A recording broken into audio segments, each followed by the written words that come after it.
আসসালামু আলাইকুম, নমস্কার, জয় আয়খম। দেখুন না দাদা, এই বন্যা বর্ষাতে আজকে কত সুন্দর এই ক্ষেত করছে, দেখছেন কত সুন্দর ক্ষেত হয়েছে। আজকে দেখেন ফলন নাই, ফলন নাই কিসের জন্য? আজকে এই দেখেন না কি সুন্দর গাছ হয়েছে, কত এখানে কত আজকে ফল হওয়ার দরকার, কেন ফল নাই বুঝতে পারছেন?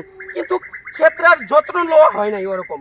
কিন্তু যদি ক্ষেত্রার যত্ন নেওয়া হতো, আজকে ক্ষেত্রা আজকে দেখুন এই হয়েছে, এই যে দেখুন কিছু কিছু হয়েছে, এই যে দেখুন এই যে মাল হয়েছে, এদিকে দেখুন এই দেখুন বেগুন ধরেছে গাছে, আর এই যে দেখুন বেগুন ধরেছে, এই যে দেখুন এই যে বেগুনগুলো কুকড়া যে হয়ে যায়, এটা কিসের জন্য হয়ে যায়?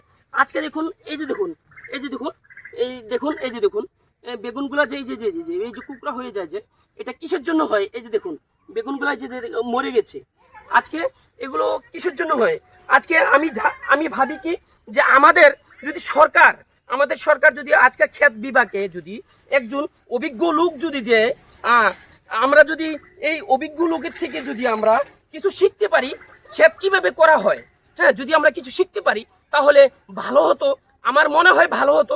আজকে আসামবাসী সবাই একটা খুবই একটা সুখী হতো, যাতে যারা ক্ষেত করে তারা যাতে সফলতা হয়, আর যারা ক্ষেত করে যাতে বিফলতা না হয়। আমি আশা করছি বা আসাম সরকারকে, যাতে মানুষ যেভাবে ক্ষেত করতে পারে, আজকে ক্ষেত করতে জানে ঠিকই, আজকে দেখেন লোন টানছে, সুদি করছে, আজকে তারা এগুলো করে আজকে এত সুন্দর ক্ষেত করেছে দেখেন, কিন্তু ক্ষেতে ফসল আসছে, কিন্তু ফসল যেভাবে আসতে লাগে সেভাবে আসেনি। কেন আসেনি? আমাদের একটু বিফলতার কারণে। যদি আমাদের সাথে যদি ক্ষেতের বিষয়ে যদি জানা লোক থাকতো, আজকাল যদি আমাগো যদি একজন জানা মানুষ থাকতো, তাহলে আমরা আজকে ক্ষেতে বিফলতা হতাম না, সফলতা হতাম।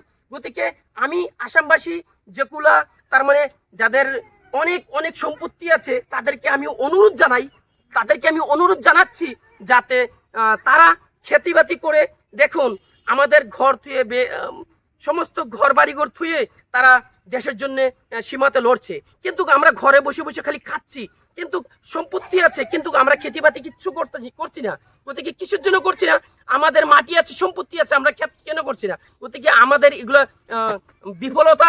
আজকে আমরা যদি চাই যে আসামের জন্য কিছু একটা উন্নত করব, তাহলে আমরা খেতিবাতি নিশ্চয় করতে লাগবে।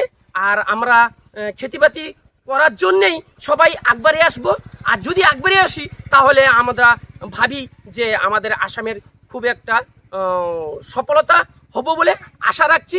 জয় আয়খম, নমস্কার।